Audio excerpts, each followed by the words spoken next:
नमस्कार. नमस्कार. दासबोधाच्या दासबोधाच्या पुढच्या विवेचनामध्ये आजी आपल्याला आज काही फार इंटरेस्टिंग गोष्टी सांगणार आहेत. म्हणजे मानवाचा स्वभाव कसा असतो आणि तो कसा नसावा याबद्दल. तर आपण डायरेक्टली आजीला कनेक्ट होऊ आणि आजीकडूनच आपण ऐकायला चालू करू. आजी, चालू करा तुम्ही आणि आजचा विषय थोडा आधी सांगा आणि त्यानंतर तुमचं विवेचन चालू करा. नमस्कार. स्वामी समर्थांना मी नमस्कार करते आणि आपण हा विचार घेऊया. दासबोधातील काही त्यांचे विचार आपण बघतो आहोत. दासबोधाचा हा आता दुसरा समास आपण बघतो आहोत. त्याच्यामध्ये सगळ्यात पहिल्यांदा मूर्ख लक्षण दिलं. कशाचे मला कशाचे? ऐकू मूर्ख लक्षणं, मूर्ख माणसांची लक्षणं. मूर्ख माणसांची लक्षणं. म्हणजे आम्हाला म्हणजे पॅरामीटर सेट करावं लागते आम्ही हो, कुठेपर्यंत. तेच तेच की तेच. तसं ह्याच्यामध्ये थोडस प्रस्तावनेत तर त्यांनी दिलेलं आहे की जगामध्ये फार पूर्वीपासून मूर्खांना समाजामध्ये मान्यता मिळाली आहे बरं का. ओके. आणि असा मानव समाज नाही की ज्याच्यामध्ये मूर्खांचे अस्तित्व नाही, हो. हे आढळत नाही. म्हणजे प्रत्येक समाजामध्ये मूर्ख असतात. मोठ्या मोठ्या विचारवंतांनी, तत्ववेत्यांनी, साहित्यिकांनी मूर्ख माणसाचे वर्णन करून ठेवले आहे. तर तसे त्यांची मूर्खाची व्याख्या करणे सोपे नाही. आजी, मी एक जीवनात प्रश्न विचारतो.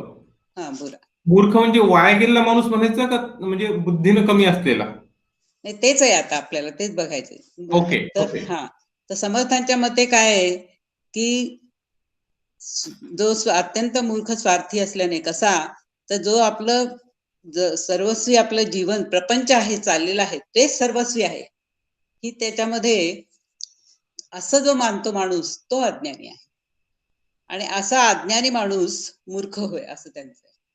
आणि अज्ञान म्हणजे, ज्ञान म्हणजे आत्मज्ञान बरं का. समर्थांच्या मते जेव्हा जेव्हा आता ज्ञानी म्हटलं माणूस, तेव्हा तो आत्मज्ञानी असतो. नुसते आपल्यासारखे ग्रॅज्युएट्स होऊन किंवा डिग्र्या मिळवून मिळवणारी माणसं त्यांच्या मते ज्ञानी नाहीत. आत्मज्ञानी म्हणजे ज्ञानी. आणि ज्याला आत्म्याचं ज्ञान नाही, ज्याला फक्त आपल्या देहाचंच ध्यान आहे, मी म्हणजे माझा देह, मी म्हणजे माझं कर्तृत्व, मी माझं अहंकार धरून वागणारा, असा माणूस मूर्ख, असं त्यांना वाटतं. आणखी तर एक प्रश्न. बोल, विचारा. आत्मज्ञान म्हणजे काय? आत्मज्ञान म्हणजे परमेश्वर आहे, माझ्यात परमेश्वर आहे, सगळीकडे परमेश्वर आहे, हे आत्मज्ञान आहे. म्हणजे परमेश्वर आपल्यामध्ये पहिल्यांदा शोधावा. आणि तो आहेच, अद्वैत असेल किंवा द्वैत असेल, माहित असेल. सगुण किंवा निर्गुण रूपात, दोन्ही रूपात तो आहे असं मानणं म्हणजे ज्ञानी माणूस. मग आणि म्हणजे आपल्यासारखे खूप डिग्री मिळवणारे वगैरे त्याच्यामध्ये हे नाही, पण आध्यात्मिक असं भावना ज्याची असेल, परमार्थाची भावना ज्याच्यात असेल, परमेश्वराचं अस्तित्व मानणारा असेल, त्याचा शोध जो घेत असेल आणि मग जसं तो वागेल, तो ज्ञानी माणूस त्यांच्यामध्ये. मग समर्थ स्वामी एखाद्या पर्टिक्युलर देवाला उद्देशून बोलतात का सगळ्यांना समान आहे ते? ते सगळ्यांना समान आहे. ओके. आता सगळ्या समाजामध्येच काय आहे ते बघूया आपण, त्यांच्या मते कोण मूर्ख आहे ते. ओके, तर ओके.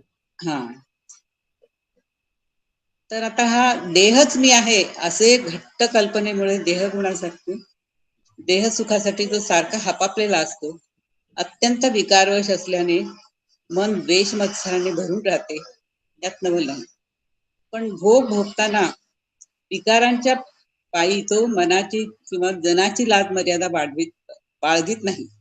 धर्म, नीती किंवा न्याय यांची चाड न धरता अनितेने खूप द्रव्य मिळवतो आणि निंद प्रकारांना सहज अंगीकार करतो. आई बाप, गुरु, देव, स्वामी यापैकी कोणीच त्याला पूजनीय वाटत नाही. ईश्वरास तो विसरलेलाच असतो. पण काही काळी देव आठवलाच तर प्रपंचात भोग कमी पडला म्हणून की काय, तो देवाला शिव्या पण देतो. चंचल बुद्धीचा हा मूर्ख माणूस मायेच्या जीवलगांना सुद्धा माणसांना प्रेमाने वागवत नाही. आळसात वेळ घालवतो आणि सदा सर्व काळ चिंताग्रस्त असतो. तात्पर्य, समर्थांचा मूर्ख म्हणजे समाजातील अत्यंत स्वार्थी, विकारवश, कुविचारी, भोगी, हीनलक्षणी आणि आळसी माणूस होय. ओ. म्हणजे बघा, केवढं त्यांनी सांगितलं. आता याच्यात जो शब्द आलाय भोगी, हे हम्म. मग सगळ्या प्रकारचे भोग, अन्नाचा भोग जास्त घेणे, हो हो, सुखां बरोबर, सगळ्या इंद्रियांचा. सगळं म्हणजे पंचेंद्रियांचा हो हो भोग जास्त घेणे. हो. तर हो. अशा ह्यानी तो होतो. तर हे समाज सुरू करताना पहिल्यांदा स्वामींनी समर्थ रामदासांनी गणपती, नंतर श्री शारदा, सद्गुरू या संज्ञांना वंदन करून त्यांनी प्रथम ही हा समाज सुरू केला आहे. पहिल्यांदा काय नको ह्याच्यामध्ये येणार आहे. आता जगातले प्रकार कोणते मूर्खाचे, त्यांनी दोन प्रकार केले. हो. तर एक आहे मूर्खांचे प्रकार दोन. एक मूर्ख आणि दुसरा पडत मूर्ख. दुसरा कोणता? पढत मूर्ख. पडत मूर्ख. ओके. पढत शिकला सवरलेला छानपैकी. आपल्यासारखा. आपल्यासारखा. तेच की. असं त्यांनी, पण हा पढत मूर्ख जो हे आहे तो 10व्या समासात सांगितलाय. या दशकाच्या 10व्या शेवटी दिलाय. मधले सगळे आणखीन आहेत ते गुण अवगुण, सत्वगुण, हे नंतर रजोगुण, तमोगुण सगळे त्याच्याबद्दल माहिती आहे. आणि शेवटी पढत मूर्ख पण त्यांनी सांगितलं आहे. आता तो काय असतो, तर ज्यांना आत्मज्ञान नाही, जे अगदी अज्ञानी आहेत, प्रपंचात पूर्ण गुंतलेले असतात, हे तर कळलंच आपल्याला. तर सर्वसामान्य लक्षण काय आहे, तर ज्या आईबापांच्या पोटी जन्म घेतो त्यांच्यावरच तो उलटतो. आपल्या बायकोला जो एकमेव मित्र मानतो, इतर सर्व नातेवाईकांना बाजूला सारून पायील विद्या बनतो. आपले अंतःकरण फक्त बायकोशीच उघड करतो. जो परस्त्रीवर प्रेम करतो, आपल्या सासूरवाडीत जाऊन अनाहूत खाऊन जाऊन राहतो. कुलशील न पाहता कोणत्याही मुलीशी लग्न करतो, तो माणूस मूर्ख समजावा. असं. तर हे पुष्कळच मान्य आहे, आपल्याला सुद्धा माहिती आहे. आपण प्रयत्न करतो ह्या सगळ्या गोष्टी न करण्याच्या. आणि जो कोणी करत असेल तर आपण नावं पण ठेवतो त्यांना, हो की नाही? बरोबर आहे. हम्म. आता आणखीन कसा असतो हा मोठा अहंकारी, बढाई को निंदक, व्यसनी असणारा तो मूर्ख. आपल्यापेक्षा श्रेष्ठ असलेल्या माणसांसमोर तो अगदी अहंकाराने वागतो. तो व आपण बरोबरीच आहेत असे मनात समजतो. तसा अधिकार नसताना जो दुसऱ्यावर सत्ता गाजवण्याचा प्रयत्न करतो. जो आपण स्वतःची आपली तारीफ करतो बरं का, हा. जो स्वतःची तारीफ स्वतःच करतो, एकीकडे घरी दुर्दशा भोगीत असतो, तर दुसरीकडे आमचे पूर्वज आणि वाडवडील असे होते तसे होते वगैरे बढाई मारतो. हा सुद्धा माणूस मूर्खच आहे. त्याच्यानंतर आपण असे पाहतो ना पुष्कळ ठिकाणी. दररोजच्या जीवनात बघतो आपण ते. हा, तेच म्हणजे तुम्हाला आता ओळख पटेल कसे माणसं असतात ते. यायला आपण नुसती लागले वर्णन कोण आहेत ते. काही कारण नसतं तो उगीच हसत सुटतो. दुसऱ्याने दिलेला योग्य सल्ला जो ऐकत नाही, तो पुष्कळ लोकांची वाकडा असतो. स्वकीयांना दूर लोटून परकीयांशी मैत्री करतो. येता जाता दुसऱ्यांची निंदा करतो. पुष्कळ जण जागत बसले असता आपण मध्येच हातपाय ताणून झोपतो. दुसऱ्यांच्या घरी भरमसाठ जेवतो. आपला मान किंवा अपमान स्वतःच्या तोंडाने उघड करतो. पुढील 7 व्यसनात, आता व्यसनं कुठली कुठली बघा: जुगार, बाहेरख्याल, चोरी, चहाडी, परस्त्री, पाखरांची झुंज, नायकिडीचे गाडे, यात तो मग्न असतो. तो माणूस मूर्ख समजावा. हो. म्हणजे आता आज चालू आहे त्यालाही आपण नावं ठेवतो. आपल्या हे तरी मान्य आहे का आपल्या समाजाला? आता नाहीच. हे जास्त प्रमाणात वाढलंय आपल्याकडे. बरोबर. पण तरी आपण म्हणजे विरोध म्हणावा तेवढा करत नाही असं मला वाटतं. पण निदान हे आपण लक्षात ठेवावं की ह्या गोष्टी आपल्यामध्ये येऊ नयेत, बरोबर. असं कधी वागू नये. म्हणून हे नकारार्थी जे हे आहेत ते आहे. जो घरात ज्ञानाचा पुष्कळ गप्पा मारतो, पण सभेमध्ये मात्र गांगरून जातो. अशा रीतीने हा हा एक पॅराग्राफ इथे झालाय. 18 झाले आता. 18 ओव्या झाल्या. त्यांच्या बर. काही ओव्याच मी वाचून दाखवते, सोपेच असतात त्या. हो हो. त्यांची भाषा पण आपल्याला समजायला पाहिजे.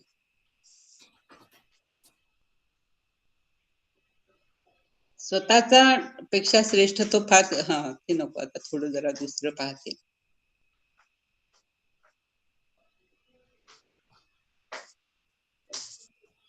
न ऐकणाऱ्याला तो शिकवण्याचा प्रयत्न करतो. वडील माणसापुढे आपण शहाणपणा मिरवतो, सज्जन माणसाला भानगडीत अडकवतो, काम वासना भोगण्यापायी जो एकाएकी लाज मर्यादा सोडतो आणि बेलगाम वागतो, तो माणूस मूर्ख समजावा. विरोध टाळून प्रपंचात सुखी होण्याचे पुढील सामान्य विषय न पाळणारा तो मूर्ख.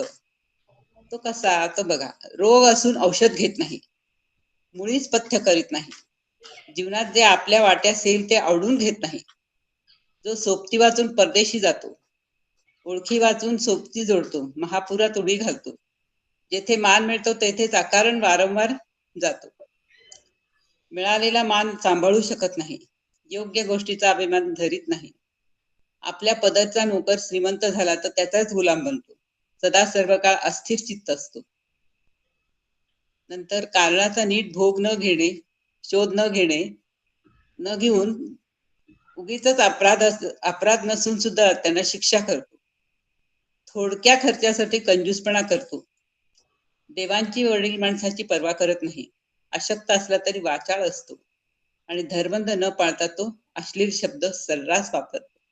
शिव्या शाप वगैरे आपण बघतोच की, बरोबर आहे. पुष्कळशा वस्त्या अशा असतात की जिथं शिव्या शाप शिवाय बोलणंच नसतं त्यांचं. त्यांचा दिवसच चालू होत नाही. हो हो हो, बरोबर. म्हणजे हे आजही घडतंय बर का.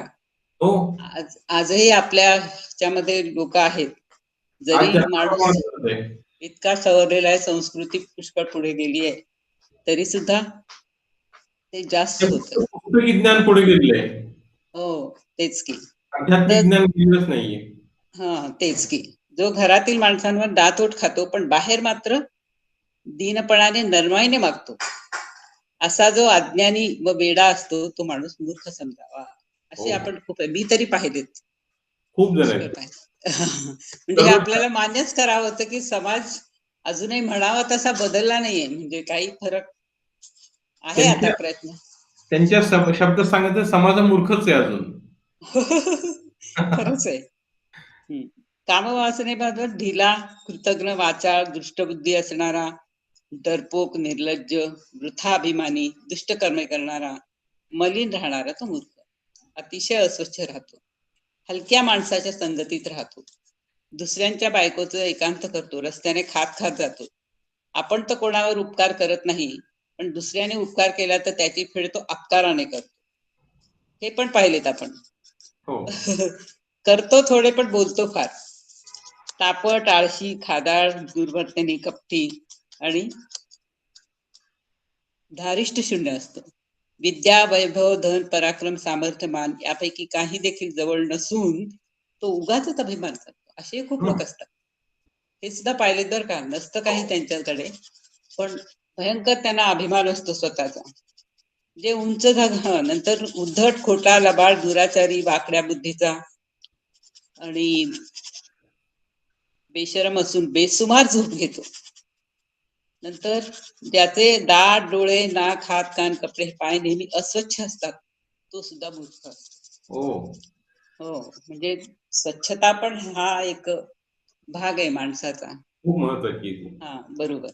आणि हे सगळं मानवाकडनं त्यांनी अपेक्षित आहे, कारण मानव तसा विचार करणारा, त्याचा मेंदू अतिशय प्रगल्भित असल्यामुळे ह्या गोष्टी सज्जन माणूस किंवा एक माणूस म्हणून या सगळ्या गोष्टी माणसामध्ये आवश्यक आहेत. म्हणून ह्या नको नको त्या गोष्टी घेऊ नये.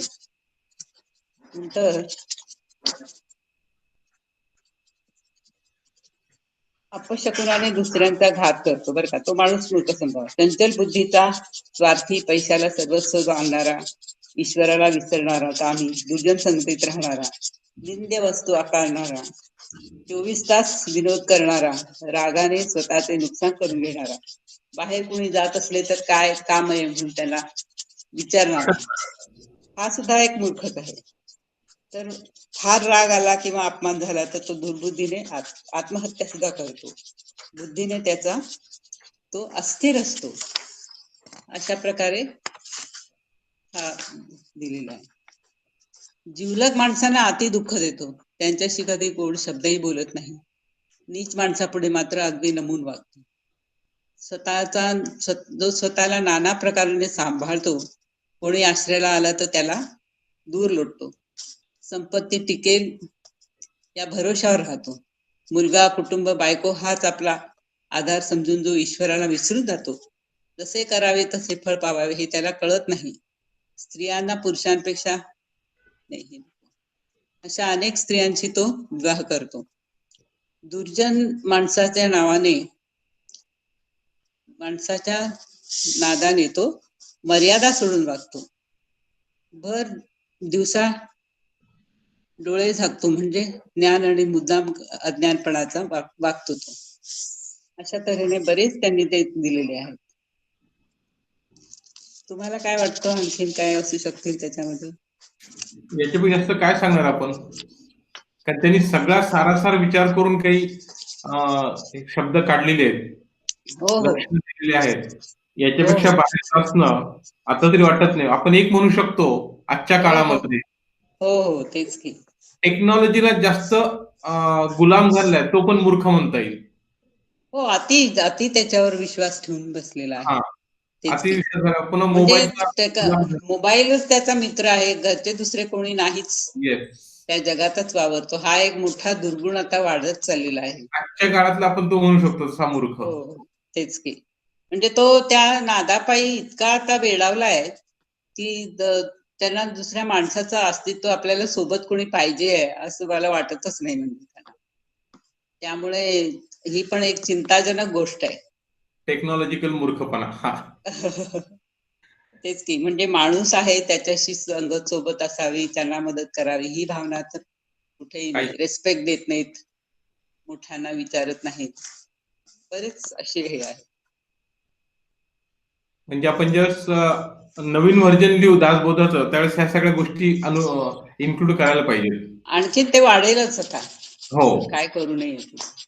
आता काय हा, तर अशा प्रकारे हे दिलेलं आहे. आता शहाण्याचे कोणते लक्षण नसावेत या बाबतीत थोडं बघू आपण. या बोलूया का? या हा उत्तम लक्षणांबद्दल. हा आता उत्तम लक्षणांमध्ये त्यांनी सांगितलंय, इथे सुद्धा त्यांनी तेच सांगितलेलं आहे की देहबुद्धी म्हणजे स्वार्थी माणूस असतो, तर मीच आहे असं समजणारा जो असतो, तो देहबुद्धी सुटत नाही सहजासहजी. देहबुद्धी सोडण्याच्या प्रक्रियेमध्ये तिला स्वेच्छेने आवर घालणे, अशा ज्या सवयी असतात त्या आपण आग्रहपूर्वक त्या सोडायला पाहिजे. म्हणजे वाईट सवयी असतात आपल्याला, वाईट बोलण्याच्या, चालण्याच्या. त्यात परवा आपण जे पाहिले सगळे, हम्म, त्याच्यामध्ये बऱ्याचशा सोडण्यासारख्या आहेत. मनावर ताबा ठेवून, बरोबर. इंद्रियांवर ताबा ठेवून तुम्हाला करता आलं पाहिजे. तर ती पहिली पायरी आहे. ही पायरी चढण्यास मानवी जीवनात देहबुद्धी कशा रूपाने प्रगट होते हे आधी समजले पाहिजे. म्हणून मूर्ख लक्षणांमध्ये श्री समर्थांनी देहबुद्धीचे म्हणजे उघड्या नागड्या स्वार्थाचे दर्शन आपल्याला घडवते. नीतीचे आवरण, धर्माचे पालन आणि त्यात व्यवहाराचे जतन केले तर प्रापंचिक माणसाची देहबुद्धी सहज आवरली जाते, हे ध्यानात येते. म्हणून बरोबर. समर्थ आता उत्तम लक्षणे सांगतात. देहबुद्धीच्या प्रगट वृत्ती टाळण्याच्या असतात, आवरायच्या असतात. प्रगट वृत्ती म्हणजे हेच आता जे वागतंय मूर्खासारखं, या वृत्ती आवरायला पाहिजे. त्यासाठी उत्तम लक्षणे नकारपणाने सांगावी सांगतात. हे सुद्धा तसंच आहे थोडस. व्यक्तिगत आणि सामाजिक नित्य व्यवहार आणि नैतिक आचरण यांचे वर्णन. आता मी उत्तम गुण सांगतो, श्रोतांनी ते लक्ष देऊन ऐकावे. उत्तम गुण जर नीट समजले तर प्रपंच आणि परमार्थी दोन्ही साधण्यास लागणारे सर्व ज्ञान येईल. साधे आहेत, छोटे छोटेच आहेत त्यांच्यामध्ये, पण प्रवासाला जायचं असेल तर वाट विचारल्याशिवाय जाऊ नये. ओके. निघाले बाबा कुठेतरी, तसं नाही. फळ खायचे असेल तर ते ओळखल्या वाचून खाऊ नये. ओके. नंतर वस्तू पडलेली दिसली ती चटकन उचलून घेऊ नये. ते तर या काळातही हे आहे, खूप आपण महत्वाचं पाहिले आहे. बॉम्बच्या ह्याच्यामध्ये. नंतर फार वाद करू नये. मनामध्ये कपट ठेवू नये. कुलशिलाची नीट चौकशी केल्यावर मुलीशी लग्न करू नये. परत रिपीट झाला. विचार केल्याशिवाय बोलू नये. सर्व बाजू ध्यानात घेतल्यावर वाचून काम सुरू करू नये. काय परिणाम होतील त्या एखाद्या कार्याचे, त्याचा पूर्ण विचार करायचा. नीती धर्माच्या मर्यादा पाळल्या वाचून हालचाल करू नये. प्रेम नसेल तेथे रुसू नये. चोराला ओळख विचारू नये. रात्री एकटेच प्रवास करू नये. लोकांची सरळपणाचे वागणे सोडू नये. लोक कसे का वागेल, पण तुम्ही सरळपणाने वागायचं. पाप मार्गावर द्रव्य संचय करू नये. नीती मार्गाचा मार्ग कधी सोडू नये. कोणाची निंदा करू नये. कोणाचा द्वेष करू नये. वाईट संगत धरू नये. कोणाची बायको आणि संपत्ती बळबळजबरीने काढून घेऊ नये. वक्त्याला भलतेच प्रश्न विचारू नये. लोकात फूट पाडू नये. काही झाले तरी विद्याभ्यास सोडू नये. तोंडाळ माणसाची भांडू नये. वाचाळ माणसांची वाद घालू नये. मनामध्ये सज्जनांची सद्गती विसरू नये. बेसुमार रागावू नये. प्रेमाच्या माणसांना दुखवू नये. दुसऱ्यांकडून चांगले शिकण्यात कंटाळा करू नये. पदोपदी रुसू नये. खोटे मोठेपण सांगू नये. केला नसेल तो पराक्रम सांगू नये. दिलेले ज्ञान, दिलेला शब्द कधी विसरू नये. योग्य प्रसंगी बलाचा उपयोग केल्या वाचून राहू नये. आपण करून दाखवल्याशिवाय दुसऱ्यांचा उपहास करू नये. बरोबर आहे. आळसाचे सुख मानू नये. कोणाची चुगली चहाडी करण्याचे मनात सुद्धा आणू नये. सर्व बाबतींचा विचार केल्या वाचून कोणतेही काम करू नये. देहाला फार सुख आराम देऊ नये. माणसाने प्रयत्न कधी सोडू नये. सतत श्रम करावे लागले तरी त्रासून जाऊ नये. हा एक Perfect. पॅराग्राफ आहे. बरेच सांगितलंय त्यांनी, पण खूप हे सांगितलं. खूप योग्य आहे की नाही बघा तुम्ही. बरोबर आहे. आजच्या काळात ते पूर्ण लागू पडतात.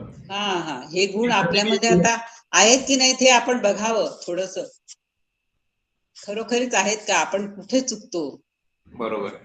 ते पण त्याच्यामध्ये दिले. नंतर सभेमध्ये लाजू नये, पण आचरटपणाने भलतेच बोलू नये. काही झाले तरी पैजा मारू नये. कोणत्याही गोष्टीची फार काळजी करू नये. आळशीपणाने दिवस घालवू नये. दुसऱ्यांच्या बायकोकडे पापबुद्धीने पाहू नये. कोणाचा उपकार घेऊ नये. घेतलास तर तो फेडल्या वाचून राहू नये. दुसऱ्याला दुःख देऊ नये. त्याचा विश्वासघात करू नये. स्वच्छतेशिवाय राहू नये. घाणारडे वस्त्र नेसू नये. बाहेर आपला विषय निघालेल्या कुठे जातोस म्हणून विचारू नये. उदार दृष्टिकोन सोडू नये. दुसऱ्यांवर ओझे घालू नये. कोणाच्या अधीन होऊ नये. दस्तऐवज केल्याशिवाय कोणाची देणे घेणे करू नये. केव्हाच विचार आहे हा. पहा की तेच हो. दस्तऐवज. आजही आपण पाहतो बिझनेस हो. मध्ये सगळं कसे हे होतात आणि किती फसवतात. दस्तऐवज असले तरी खोटे दस्तऐवज करतात. येस. त्याच्या पुढे गेले ते लोक आता. खूप. नंतर हलक्या माणसाकडून कर्ज घेऊ नये. साक्षी पुराव्याशिवाय कोर्ट कचेरी करू नये. खोटी हुज्जत घालू नये. सगळी सभा खोटी ठरू नये. जेथे आपल्याला आधार नाही तेथे साहजिकच आपण बोलू नये. महत्वाच्या गोष्टींची हेळसांड करू नये. अन्यायाशिवाय कोणाला त्रास देऊ नये. आपल्या अंगी शक्ती आहे म्हणून फाजीलपणाने वागू नये. अति आहार करू नये. फार झोप घेऊ नये. दुष्ट माणसाच्या घरी फार दिवस राहू नये. केवळ आपला माणूस म्हणून त्याच्यासाठी साक्ष देऊ नये. आपला मोठेपणा सांगू नये. गोष्टी सांगत असताना आपणच हसू नये. हे पण चांगलं आहे खरं. हा पॅरेग्राफ पण खूपच छान आहे. धूम्रपान करू नये. आपल्याकडे तर सतत सगळीकडे धूम्रपानाविषयी येतं, पण सांगून सांगून किती परिणाम झालाय तो पहा. काहीच नाही. चाललंय आजकाल. मादक पदार्थ घेऊ नये. बघा, मादक पदार्थ हे तेव्हाच सांगितलेले त्यांनी. चक्क किंवा चोंबड्या माणसाची मैत्री करू नये. उद्योगा वाचून राहू नये. कोणी टाकून बोलला तर सहन करू नये. वडिलांचेही अन्न मिंधेपणाने खाऊ नये. अरे वडिलांचे हे अन्न वय झाल्यानंतर आपलं कमवायला लागावं, हे महत्वाचं. बरोबर. योग्य वेळी राहावं. कुणाचे मिंधे राहू नये. त्या बदल्यात आपण नेहमी काम करावं. तोंडात शिवी असू नये. दुसऱ्याला पाहून कुत्सित हसू नये. चांगल्या कुळातील माणसांच्या अंगी हीनपणा चिकटवू नये. पाहिलेली वस्तू चोरू नये. फार कंजूसपणा करू नये. प्रेमाच्या माणसांची जरूर कलह करू नये. हे पण आहे. त्यानंतर कोणाचा नाश होईल असे नुकसान करू नये. खोटी साक्ष देऊ नये. हे तर सर्रास घडतं आपल्याकडे. रेग्युलर चालू आहे त्याचं सगळीकडे. हो, त्याच्यातच भूषण समजतात. हो. आणि त्या खोट्या साक्षीवर निरपराध लोकांचे किती जीव धोक्यात येतात. कित्येक लोकांचे त्याचा कित्येक लोक. हो कित्येक लोक हे सगळं चालू आहे दुराचार हा सगळा. नंतर चहाडीची किंवा चोरीची इच्छा कधीही करू नये. नंतर कोणाचाही कमीपणा त्याच्या मागे बोलू नये. नुसत्या नीतिज्ञान व्यवहाराने परमार्थ साधत नाही, त्यामध्ये भगवंतालाही स्थान हवे. त्याचे वर्णन आता श्री समर्थ करतात. प्रसंग पडेल तेव्हा दुसऱ्याच मदत देण्यास चुकू नये, सात्विक वृद्धीत टाकू नये आणि शरण आलेल्या शत्रूला शिक्षा करू नये. शिक्षा करू नये, बरोबर. हे पण बरोबर आहे. हा सर्व मान्य आहे सर्व धर्मात. थोडा अधिक पैसा मिळाला तर उन्मत्त होऊ नये. भगवंताच्या भक्तीला कधी लाजू नये. पवित्र अशा संतांच्या समोर अमर्यादेने कधी वागू नये. मूर्खांशी संबंध ठेवू नये. अंधारात हात घालू नये. निष्काळजीपणाने आपली वस्तू विसरू नये. वस्तू विसरून यायची सवय असते पुष्कळांना. इकडे इथं जायची. त्याकरता आजच्या टेक्नॉलॉजिकल ह्याच्यामध्ये ब्ल्यूटूथ आलेले. काय चाललंय आजच्या काळामध्ये जसं माणूस मूर्ख, टेक्नॉलॉजिकल मूर्ख म्हणतो आपण, वस्तू सापडण्याकरता ब्ल्यूटूथ वापरतो तो. हो का? अरे हा, बापरे. म्हणजे आपली पर्स कुठे आहे तर मोबाईल मध्ये तो ब्ल्यूटूथ कनेक्ट असतं त्याचं, या ठिकाणी अच्छा. पर्स आहे. हो तेच की. म्हणजे किती असा different मग स्वतःच्या बुद्धीचा उपयोग कमी करतोय याचा अर्थ तो. बुद्धीच नाही, वापरतच नाहीये ती, जंग लागायला लागली. पण बुद्धी नाही म्हणत तर टेक्नॉलॉजीत परफेक्ट आहे तो. पण कसं आहे, बुद्धी कुठं वापरतोय? सगळे फोन नंबर फोन मध्ये सेव्ह असतात, सगळे रेकॉर्ड हो. कम्प्युटर मध्ये असतात, सगळे पुस्तक कम्प्युटर मध्ये असतात. डोक्यात काय? डोक्यात काय? बरोबर. साधी गुणाकार भागाकार नसतात त्यांना येत. Exactly, ते पण येत नाही, पाढे पण येत नाही. मला तेच वाटतं ते बघत बसतात तोपर्यंत आम्ही आपले बोटांवर मोजणारे किंवा तसेच बघून करणारे करू शकतो लोक. याचमुळे ती निमकी पावकी गेली ना, तुमच्या काळात होती ती. हो हो हो बरोबर बरोबर. किती आम्हाला सुंदर होती होती. बरं का, मी शिकलेली आहे ते. फास्ट हे कॅल्क्युलेशन करू शकत होता ना तुम्ही. हो हो. तेव्हा का तोंडी अजूनही त्याच करतो. बघा. आता थोडं शिकले मी, म्हणजे शाळेमध्ये मार्क्स एवढे असायचे ते त्यांच्या टोटल वगैरे ह्याच्यावर शिकावं. तो तुम्ही एकदा क्लास घ्या त्या नेमकी पावकीचा. अं? नेमकी पावकीचा एक क्लास घ्या तुम्ही. अरे बापरे. शोधावं लागेल आता. काय पुस्तक नाही माझ्याकडे, शोधून काढेल. पण हे सगळ्या गोष्टी आजच्या काळात खूप लागू पडणाऱ्या गोष्टी आहेत, ज्या यांनी कित्येक शेकडो वर्षापूर्वी सांगितलेल्या आहेत. हो होय. मग काय, त्यांची 300-400 किती वर्षापूर्वी सांगितले. दूरदृष्टी. शिवाजीचा काळ ना साधारण हो, 1600. त्याची दूरदृष्टी किती होती यावेळेस. हो हो तेच की. असं ते जागरूक होते, म्हणजे किती त्यांनी निरीक्षण केलं असेल लोकांचं, काय नको आणि काय पाहिजे समाजाला ह्याच्याकडे बरोबर. त्यांनी फार लक्ष दिलं. त्यामुळे हे गुण वगैरे करत हळूहळू हळूहळू ते एक एक पायरी आपल्यातली अवगुण कसे सोडावेत, गुण कोणते असतात ते कसे साध्य करावेत, आणि असं करून मग आपल्याला परमार्थ, नंतर मग सगळी मुक्ती वगैरे सगळे सगळे प्रकार सगळं आपल्याला त्यांनी सांगितलं. बरोबर आहे. माया म्हणजे काय, गुणमाया म्हणजे काय, ब्रह्म म्हणजे काय. हे ब्रह्मांड ब्रह्म हे ऐकून आपल्याला नकोच वाटतं ते सगळं, पण ते इतक्या सुंदर रीतीने त्यांनी मांडून दिलंय की सगळ्या गीतेमधले कितीतरी गोष्टी ह्याच्यात आहेत, ज्ञानेश्वरीतल्या आहेत. पण अशा साध्या साध्या सामाजिक आपल्या जीवनाला आवश्यक असणाऱ्या मनुष्याचं, म्हणजे माणूस म्हणून जगता यावं यासाठी काय काय गोष्टी नसाव्यात आणि काय काय असाव्यात याचं विवरण ह्याच्यामध्ये. येस. त्यामुळे ह्याच्याकडे थोडेच राहिलेत आता. हो. थोडा अधिक पैसा मिळाला तर उन्मत्त होऊ नये. भगवंताच्या भक्तीला कधी लाजू नये. पवित्र अशाच्या संतोषासमोर अमर्यादेने वागू नये. हे वाचलं मी मग अशीच. नंतर देवाचा नवस फेडल्याशिवाय राहू नये. आपल्या धर्माला विरोध करू नये. त्याला वाईट म्हणू नये. नीट विचार केल्यावर भलते काम करण्याच्या भरीला पडू नये. कठोरपणा करू नये. जीवाची प्राणहानी करू नये. फार पाऊस आला असता आणि वेळ योग्य नसता प्रवासाला जाऊ नये. सभा पाहून घाबरू नये. योग्य वेळी योग्य उत्तर देण्यास टाळू नये.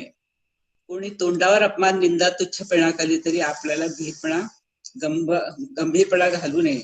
गुरु वाचून असू नये, पण हलक्या जातीचा गुरु करू नये. ऐश्वर्य आणि आयुष्य कायम राहणारी समजू नये. एक मिनिटची इथं हलकी जात म्हणजे नेमका कोणत्या संदर्भात घेतली? शैक्षणिक, आध्यात्मिक कोणत्या आध्यात्मिक संदर्भात? आध्यात्मिक बाबतीत. आध्यात्मिक बात. हो, हो. ओके. आध्यात्मिक बाबतीमध्ये, कारण ज्ञान हे त्यावेळी तरी याला होतं. हो. पण एकूण गुरु तुम्ही अगदीच हलक्या जातीचा केला तर तुम्हाला एखाद्या वेळेस पाहिजे तसं ज्ञान मिळत नसेल किंवा आणखीन काही होत असेल, म्हणून त्यांनी तसं सांगितलं. ऐश्वर्य आणि आयुष्य कायम राहणारी समजू नये, खरा मार्ग सोडू नये, खोट्या मार्गाने जाऊ नये, खोट्याचा अभिमान कधी धरू नये, अपकीर्तीला बाजूला सारावी, सत्कीर्ती वाढेल ते करावे, सत्याचा मार्ग विवेकाने घट्ट करावा, आणि मनुष्य हे उत्तम गुण घेत नाही, तो अवलक्षणी बनतो. ही अवलक्षणे पुढील समासात ऐका. आता कुविद्या लक्षणे.